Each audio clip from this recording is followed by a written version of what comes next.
అంటే మన ఇంట్లో వాళ్ళకి నారా భువనేశ్వర్ గారికి మాత్రం మనోభావాలు ఉంటాయి, నారా లోకేష్కి మాత్రం మనోభావాలు ఉంటాయి, చంద్రబాబు నాయుడు గారికి మాత్రం మనోభావాలు ఉంటాయి, మిగతా వాళ్ళకు ఉండవా? వైఎస్ భారతి గారి గురించి భారత్ పే అని పెట్టి, phone pay symbol Bharat pay అని పెట్టి భారతి గారి బొమ్మ పెట్టి స్కానర్ పెట్టిన లుచ్చారా కొడుకులున్న సొసైటీ కాదు మనది. వల్లభనేని వంశీ అనే వ్యక్తి ఒక కరడు కట్టిన తెలుగుదేశం పార్టీ అభిమాని. అలాంటి కరడు కట్టిన తెలుగుదేశం పార్టీ అభిమాని తెలుగుదేశం పార్టీ అధ్యక్షుడి భార్య గురించి తప్పుగా ఎందుకు మాట్లాడాడు? ఎవడన్నా దీని గురించి ఆలోచించారా? ఎవడైనా దీని గురించి ఆలోచించారా?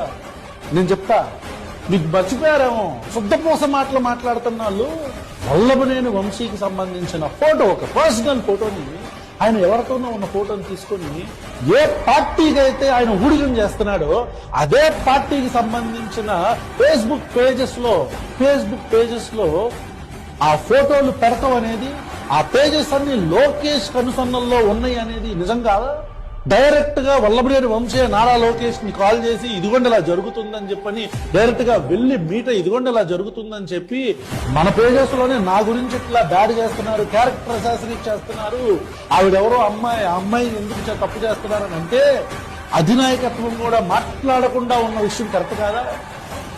నందమూరి తారక రామారావు గారంటే అభిమానం ఉండొచ్చు, తెలుగుదేశం పార్టీ అంటే ఇష్టం ఉండొచ్చు, కానీ ఎవడైనా సరే వ్యక్తిగత జీవితానికి వస్తే